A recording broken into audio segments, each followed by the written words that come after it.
కవిత bail పిటిషన్పై సుప్రీంకోర్టులో విచారణ జరుగుతూ ఉంది. జస్టిస్ బిఆర్ గవాయ్, జస్టిస్ విశ్వనాథ్ల ధర్మాసనం విచారణ జరుపుతోంది. కవిత తరపున ముకుల్ రోహిత్గి, ఈడీ సిబిఐ తరపున అడిషనల్ సొలిసిటర్ జనరల్ ఎస్వి రాజు వాదనలు వినిపించారు.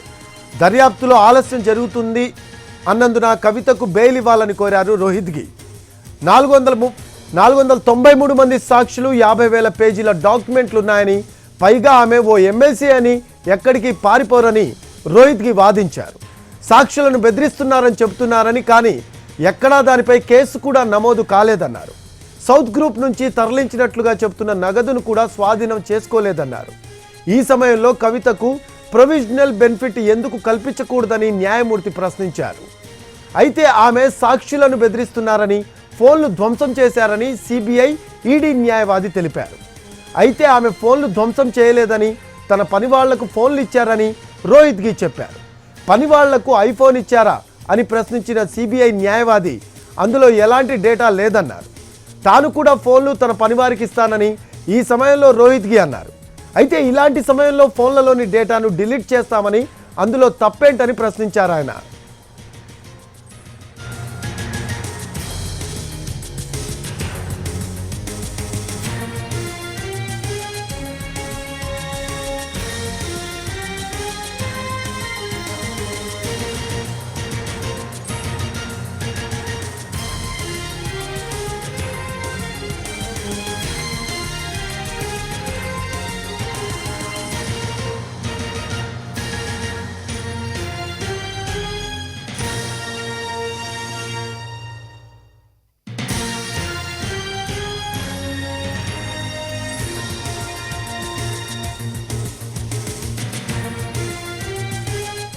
దీనికి సంబంధించిన లేటెస్ట్ అప్డేట్స్ మా కరెస్పాండెంట్ రాజు అడిగి తెలుసుకుందాం. లైవ్లో అందుబాటులో ఉన్నారు. రాజు, కవిత బెయిల్ పిటిషన్పై సుప్రీంకోర్టులో విచారణ జరుగుతున్నట్టు తెలుస్తూ ఉంది. దీనికి సంబంధించిన లేటెస్ట్ అప్డేట్స్ ఏంటి రాజు?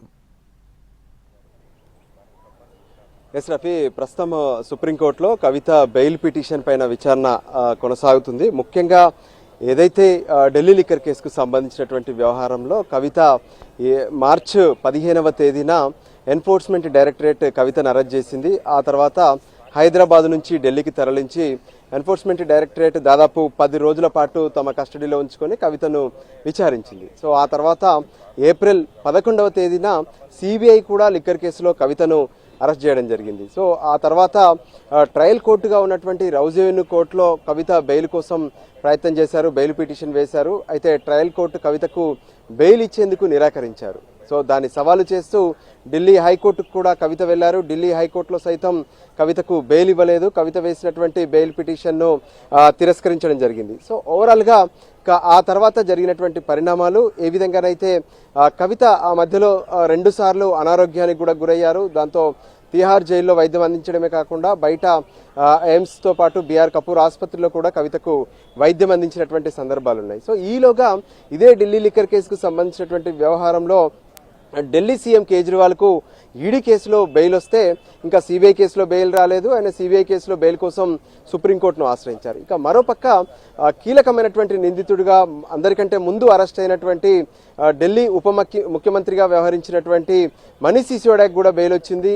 ఈడీ, సిబిఐ 2 కేసుల్లో బెయిల్ రావడంతో కవిత సేమ్ మనీష్ సిసోడియాకు ఏ గ్రౌండ్స్లోనైతే బెయిల్ ఇచ్చారో తనకు కూడా అదే గ్రౌండ్స్లో బెయిల్ ఇవ్వాలంటూ సుప్రీంకోర్టును ఆశ్రయించారు. సో మనీష్ సిసోడియాకి ఇచ్చినటువంటి బెయిల్ గ్రౌండ్స్ కనుక చూస్తే సుదీర్ఘంగా జైల్లో ఉండడంతో పాటు ఈ లిక్కర్ కేసుకు సంబంధించినటువంటి విచారణ అనేది ఆలస్యం అవుతుంది, అంటే ట్రయల్ కూడా ఆలస్యం అవుతుంది, విచారణ ఆలస్యం అవుతుంది. కాబట్టి ముందుగా బెయిల్ ఇవ్వండి, మనీష్ సిసోడియా ఎక్కడికి వెళ్లరు అనే అంశం మీద కోర్టు బెయిల్ ఇచ్చినటువంటి పరిస్థితి కనిపించింది.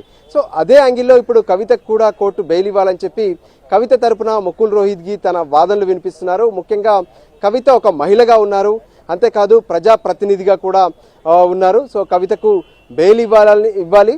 అంతేకాదు కవిత ఈ కేసులో పూర్తిగా కూడా దర్యాప్తు సంస్థలకు సహకరించారు. అంటే వాళ్ళు అడిగినటువంటి సెల్ ఫోన్లను ఇచ్చారు, వాళ్ళు అడిగినటువంటి సమాచారాన్ని మొత్తం కూడా కవిత ఇచ్చారు. సో ఖచ్చితంగా కవితకు బెయిల్ ఇవ్వాలని చెప్పి ముకుల్ రోహిత్గి తన వాదనలు వినిపించారు. అయితే ప్రస్తుతం మాత్రం ఏదైతే ప్రభుత్వ వాదనలుగా అటు ఈడీ సిబిఐ తరపున ఎస్వి రాజు అడిషనల్ సోలిసిటర్ జనరల్ తన వాదనలు వినిపిస్తున్నారు. ముఖ్యంగా కవిత ఏవైతే సెల్ ఫోన్లకు సంబంధించినటువంటి వ్యవహారంలో తను సెల్ ఫోన్లలో ఉన్నటువంటి డాటాను మొత్తం కూడా, అంటే కవిత ఈడీకి సెల్ ఫోన్లు ఇచ్చారు కానీ అందులో ఉన్నటువంటి డాటాను మొత్తం కూడా ఫార్మేట్ చేశారు, అందులో ఉన్నటువంటి సాక్ష్యాధారాలన్నింటినీ కూడా మాయం చేశారు. సో ఖచ్చితంగా కవితకు బెయిల్ ఇవ్వడం వల్ల సాక్షులను ఏ విధంగానైతే తారుమారు చేసే అవకాశం ఉంది. దాంతోపాటు సాక్ష్యాలు ఇప్పటికే తారుమారైతే సాక్షులుగా ఉన్నటువంటి వ్యక్తులపైన కూడా ఏ విధంగానైతే ఒత్తిడి తీసుకొచ్చే అవకాశం కనిపిస్తుంది. అందుకోసమే కవిత బెయిల్ను మేము వ్యతిరేకిస్తున్నామన్న విషయాన్ని చెప్తారు.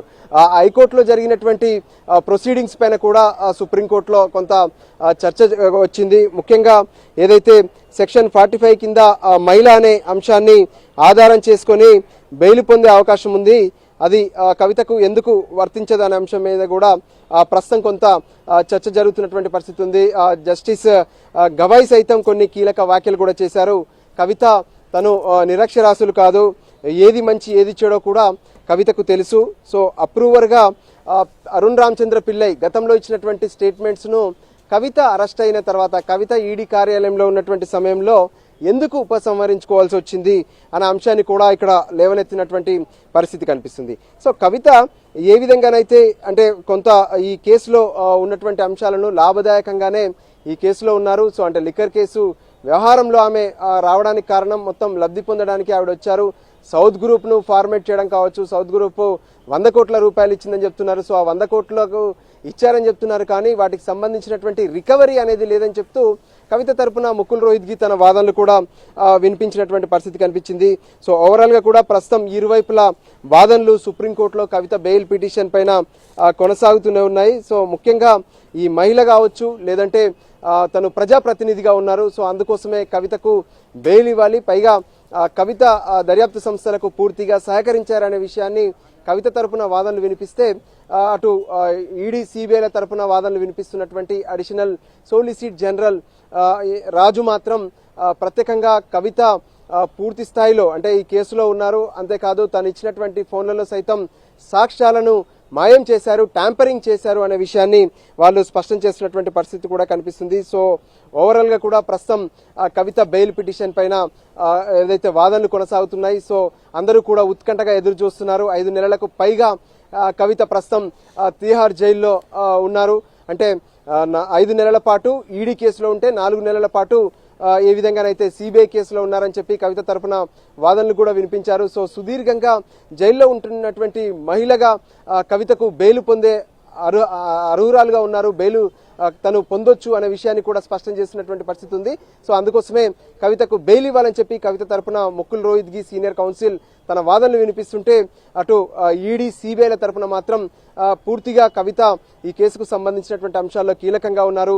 ముత్తా గౌతంతో పాటు అటు బుచ్చిబాబు ఈ విధంగా అందరితో కూడా కవిత చేసినటువంటి స్టేట్మెంట్స్ కావచ్చు, వాటికి సంబంధించినటువంటి ఆధారాలు వాళ్ళ సెల్ ఫోన్లలో మాకు దొరికాయి. కానీ కవితకు సంబంధించినటువంటి సెల్ ఫోన్లలో మాత్రం ఆ డేటా కనబడలేదు. దాన్ని మొత్తం కూడా ఫార్మాట్ చేసి ఎన్ఫోర్స్మెంట్ డైరెక్టరేట్ అధికారులకు ఇదంతా కూడా ఇచ్చారనే విషయాన్ని వాళ్ళు స్పష్టం చేసినటువంటి పరిస్థితి అయితే స్పష్టంగా కనిపిస్తుంది. సో ఏ విధంగానైతే ఆ కవిత అంటే సెక్షన్ 45 కింద బెయిల్ పొందే అవకాశం ఉందని చెప్పి వాదనలు వినిపిస్తున్నటువంటి పరిస్థితి ఉందో దానికి అది కవితకు వర్తించదనే విషయం పైన కూడా ప్రత్యేకంగా అడిషనల్ సోలిసిటర్ జనరల్ రాజు సైతం తన వాదనలు వినిపిస్తున్నటువంటి పరిస్థితి కనిపిస్తుంది. రఫీ. ఎస్ రాజు, సుప్రీంలో అయితే వాడి వేడి చర్చలు అయితే దీని మీద జరుగుతున్న పరిస్థితి, వాదనలు మనం చూస్తూ ఉన్నాం. అయితే ఇక్కడ ఎస్వి రాజు కావచ్చు, అలాగే ముకుల్ రోహిత్కి కావచ్చు, అంటే ఈ వాదనలు ఎప్పటి లోపల కంప్లీట్ చేసే అవకాశం ఉంది? బెయిల్పై ఈరోజు ఏమైనా క్లారిటీ వచ్చే అవకాశం ఉందంటారా? ఇప్పటికే కవిత బెయిల్ విచారణ ప్రస్తుతం సుప్రీంకోర్టులో జరుగుతున్నటువంటి నేపథ్యంలో ప్రత్యేకంగా కవితకు ఖచ్చితంగా బెయిల్ వస్తుందనే ఆశతో బీఆర్ఎస్ నేతలు, ముఖ్యంగా కవిత బంధువులందరూ కూడా కనిపిస్తున్నారు. ఎందుకంటే కవిత సోదరుడు మాజీ మంత్రి కేటీఆర్, దాంతోపాటు హరీష్ రావు కూడా ప్రస్తుతం సుప్రీంకోర్టులో ఉన్నారు. ప్రస్తుతం కోర్టులో జరుగుతున్నటువంటి వాదనలన్నీ కూడా వాళ్ళు అబ్జర్వ్ చేస్తున్నారు. మరికొంతమంది బీఆర్ఎస్ ఎమ్మెల్యేలు, ఇతర ముఖ్య నేతలు కూడా సుప్రీంకోర్టుకు చేరుకున్నారు.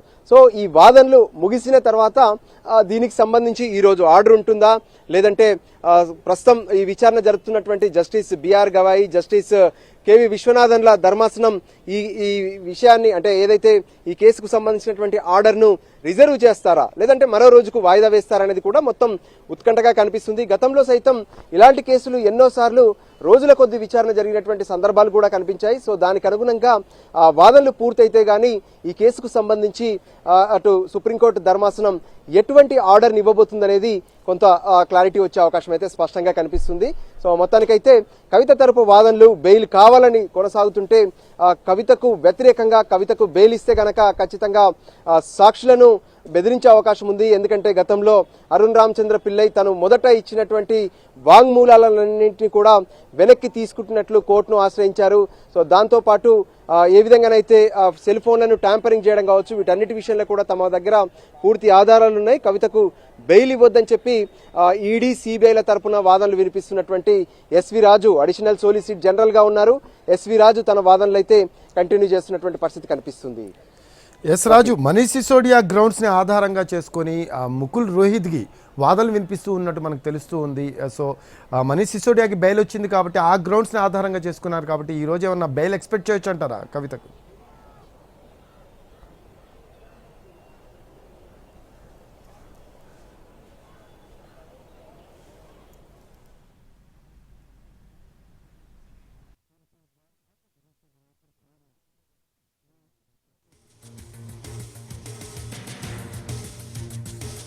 గవాయ్ జస్టిస్ విశ్వనాథ్ల ధర్మాసనం విచారణ జరుపుతోంది. కవిత తరపున ముకుల్ రోహిత్కి, ఈడీ సిబిఐ తరపున అడిషనల్ సొలిసిటర్ జనరల్ ఎస్వి రాజు వాదనలు వినిపించారు. దర్యాప్తులో ఆలస్యం జరుగుతుంది అన్నందున కవితకు బెయిల్ ఇవ్వాలని కోరారు రోహిత్కి. 493 మంది సాక్షులు, 50,000 పేజీల డాక్యుమెంట్లు ఉన్నాయని, పైగా ఆమె ఓ ఎమ్మెల్సీ అని, ఎక్కడికి పారిపోరని రోహిత్కి వాదించారు. సాక్షులను బెదిరిస్తున్నారు అని చెబుతున్నారని, కానీ ఎక్కడా దానిపై కేసు కూడా నమోదు కాలేదన్నారు. సౌత్ గ్రూప్ నుంచి తరలించినట్లుగా చెబుతున్న నగదును కూడా స్వాధీనం చేసుకోలేదన్నారు. కేసు పెట్టడానికి 4 నెలల ముందే ఫోన్లు ధ్వంసం చేశామని చెప్తున్నారని, ఇది విచిత్రంగా ఉందని అన్నారు. జనం కార్లు, బొమ్మలు మారుస్తూ ఉంటారని, అలాగే కవిత ఫోన్లు మార్చారని, అందులో తప్పేంటని ప్రశ్నించారు రోహిత్కి. ఈ సమయంలో కవితకు ప్రొవిజనల్ బెనిఫిట్ ఎందుకు కల్పించకూడదని న్యాయమూర్తి ప్రశ్నించారు. అయితే ఆమె సాక్షులను బెదిరిస్తున్నారని, ఫోన్లు ధ్వంసం చేశారని సిబిఐ, ఈడీ న్యాయవాది తెలిపారు. అయితే ఆమె ఫోన్లు ధ్వంసం చేయలేదని, తన పనివాళ్లకు ఫోన్లు ఇచ్చారని రోహిత్కి చెప్పారు. పనివాళ్లకు ఐఫోన్ ఇచ్చారా అని ప్రశ్నించిన సిబిఐ న్యాయవాది, అందులో ఎలాంటి డేటా లేదన్నారు. తాను కూడా ఫోన్లు తన పనివారికి ఇస్తానని ఈ సమయంలో రోహిత్కి అన్నట్టు తెలుస్తోంది. ఇలాంటి సమయంలో ఫోన్లలోని డేటాను డిలీట్ చేస్తామని, అందులో తప్పేంటని ప్రశ్నించారు. డేటా డిలీట్ చేయడంలో తప్పు లేదు, కానీ ఫార్మేట్ చేయడం ఏంటని ప్రశ్నించారు సిబిఐ లాయర్. సిసోడియా బెయిల్ పిటిషన్ను పరిశీలించారా అని గవాయ్ ప్రశ్నించారు. పరిశీలించామని, ఆయనకంటే బెయిల్ ఇవ్వడానికి కవితకు అవకాశాలున్నాయని అన్నారు రోహిత్కి. విచారణలో ఆలస్యం జరుగుతున్నందున బెయిల్ ఇవ్వాలన్నారు. పైగా ఓ మహిళకు బెయిల్ ఇవ్వొచ్చని అన్నారు. సాధారణ మహిళ, ప్రత్యేకమైన మహిళ అంటూ ఎలాంటి తేడా ఉండదని ఈ సమయంలో జస్టిస్ గవాయ్ వ్యాఖ్యానించారు. అరుణ్ పిల్లై స్టేట్మెంట్ మార్పు అంశం కూడా ప్రస్తావనకు వచ్చింది. సిబిఐ కస్టడీలో ఉన్న వ్యక్తి మాట మారిస్తే అందుకు కవిత ఎలా బాధ్యులవుతారని ధర్మాసనం ప్రశ్నించింది. దీనికి సంబంధించి లేటెస్ట్ అప్డేట్స్ రాజుని అడిగి తెలుసుకుందాము. లైవ్లో అందుబాటులో ఉన్నారు. రాజు, మనీష్ సిసోడియా బెయిల్ గ్రౌండ్స్ని ఆధారంగా చేసుకొని ముకుల్ రోహిత్కి వాదనలు వినిపిస్తూ ఉన్నట్టు తెలుస్తూ ఉంది. సో ఈరోజు ఏమైనా ఎక్స్పెక్ట్ చేయొచ్చు అంటారా బెయిల్? ఎస్, ఒక రకంగా చూస్తే ఖచ్చితంగా కవిత బెయిల్ పైన సుదీర్ఘంగానైతే వాదనలు కొనసాగుతున్నాయి. సో దీనికి సంబంధించి కోర్టు ఎటువంటి ఆర్డర్ ఇస్తుందనేది ప్రతి ఒక్కరూ ఉత్కంఠగా ఎదురు చూస్తూనే ఉన్నారు. సో ముఖ్యంగా చూస్తే ఇప్పటికే ఈ కేసుకు సంబంధించినటువంటి వ్యవహారంలో గతంలో ఎక్సైజ్ శాఖ మంత్రిగా వ్యవహరించి ఢిల్లీకి ఉప ముఖ్యమంత్రిగా ఉన్నటువంటి మనీష్ సిసోడియాకు పూర్తి స్థాయిలో బెయిల్ వచ్చిందని చెప్పుకోవచ్చు. అంటే లిక్కర్ ఈడీ కేసుల్లో, ఈడీ అండ్ సిబిఐ కేసుల్లో బెయిల్ వచ్చింది. సో ఇప్పుడు మనీష్ సిసోడియాకు ఏ విధంగానైతే బెయిల్ ఇచ్చారో, అంటే సుదీర్ఘకాలం జైల్లో ఉండడంతో పాటు ఈ కేసు విచారణ అనేది ఏ విధంగానైతే ఆలస్యం అవుతుంది. సో ఆలస్యం అవుతున్నటువంటి క్రమంలో తను ఇంతకాలం కూడా ఎక్కువ రోజుల పాటు జైల్లోనే ఎందుకు ఉండాలనేటువంటి గ్రౌండ్స్ పైన గతంలో ఏ విధంగానైతే సుప్రీంకోర్టు ధర్మాసనం మనీష్ సిసోడియాకు బెయిల్ ఇచ్చింది. సో ఆ తర్వాత ఈరోజు ఏ విధంగానైతే కవితకు బెయిల్ ఇవ్వాలని వాదనలు వినిపిస్తున్నటువంటి క్రమంలో కవిత తరపున వాదనలు వినిపిస్తున్నటువంటి సుప్రీంకోర్టు సీనియర్ కౌన్సిల్గా ఉన్నటువంటి ముకుల్ రోహిత్గి సైతం మనీష్ సిసోడియా గ్రౌండ్స్ ప్రకారమే కవితకు కూడా బెయిల్ ఇవ్వాలి. ప్రత్యేకంగా కవిత సుదీర్ఘంగా అంటే దాదాపు 5 నెలలకు పైగా జైల్లో ఉన్నారు, తిహార్ జైల్లో. ఇందులో 5 నెలల పాటు ఈడీ కేసులో ఉంటే 4 నెలల పాటు సిబిఐ కేసులో ఉన్నారు. ఇప్పటికే ఈడీ అండ్ సిబిఐ ఈ 2 కేసుల్లో కూడా ఛార్జ్ షీట్లు దాఖలు చేశారు. సో ఛార్జ్ షీట్లు దాఖలు చేశారంటే ఇప్పటికే వాళ్ళ దర్యాప్తు అనేది పూర్తయింది కాబట్టి ఇక ట్రయల్ మాత్రమే మిగిలి ఉంది, అంటే కోర్టుల్లో విచారణ జరగాల్సి ఉంది. సో ఈ క్రమంలో కవితకు బెయిల్ ఇవ్వడం వల్ల కవిత ఎక్కడికి పారిపోరు. పైగా గతంలో సిబిఐ కానీ ఈడీ కానీ విచారణ జరిపినటువంటి క్రమంలో కవిత పూర్తి స్థాయిలో దర్యాప్తు సంస్థలకు సహకరించారు. వాళ్ళు అడిగినటువంటి సెల్ ఫోన్లను ఇచ్చారు, వాళ్ళు అడిగినటువంటి ప్రశ్నలన్నిటికీ కూడా సమాధానం చెప్పారు. సో ఒక మహిళగా తను ఒక రాజకీయ నాయకులుగా ఉన్నారు, అంతేకాదు ఎమ్మెల్సీగా ఉన్నారు, గతంలో ఎంపీగా కూడా పనిచేశారు. కాబట్టి కవితకు బెయిల్ ఇవ్వాలని చెప్పి ముకుల్ రోహిత్గి సుప్రీంకోర్టు ధర్మాసనం ముందు అభ్యర్థించారు. అయితే అదే క్రమంలో ఈడీ దాంతోపాటు సిబిఐల తరపున వాదనలు వినిపిస్తున్నటువంటి అడిషనల్ సోలిసిటర్ జనరల్ ఎస్వి రాజు సైతం ఈ కవితకు బెయిల్ ఇవ్వడాన్ని వ్యతిరేకిస్తున్నారు. ఎందుకంటే గతంలో ట్రయల్ కోర్టులో కావచ్చు, మరోపక్క ఢిల్లీ హైకోర్టులో కావచ్చు, ఇదే అంశాలను అడ్డుపెట్టి వాళ్ళు బెయిల్ అడ్డుకున్నటువంటి పరిస్థితి కనిపించింది. ప్రధానంగా కవిత ఎప్పుడైతే సెల్ ఫోన్లను ఈడీకి ఇచ్చారో ఇస్తున్నటువంటి క్రమంలో సెల్ ఫోన్లలో డాటాను మొత్తం కూడా ఫార్మాట్ చేసి ఉంచారు. పైగా గతంలో ఎప్పుడైతే అంటే పోయినేడాది మార్చిలో కవితకు తొలిసారిగా నోటీసులు ఇచ్చిన తర్వాతనే ఒక సెల్ ఫోన్లో డాటాను అయితే పూర్తిగా మాయం చేశారు. సో అందులో ఖచ్చితంగా కీలక సమాచారం ఉండి ఉంటుంది. సో అందుకోసమే వాటన్నిటిని ఫార్మాట్ చేశారు. మేము ఇక్కడ ఉన్నటువంటి తమ పరిధిలో ఉన్నటువంటి ఫోరెన్సిక్ ల్యాబ్కు పంపించి దాన్ని పూర్తిగా పరిశీలించినప్పటికీ, దాన్ని అనాలిసిస్ చేసినప్పటికీ కూడా దాంట్లో డాటా దొరకలేదన్న విషయాన్ని స్పష్టం చేస్తున్నారు. ఇక మరోపక్క ఏదైతే కవితకు సంబంధించి అరుణ్ రామచంద్ర పిల్లై కవితకు ఇక్కడ ఢిల్లీ లిక్కర్ వ్యాపారంలో బినామీగా వ్యవహరించారు.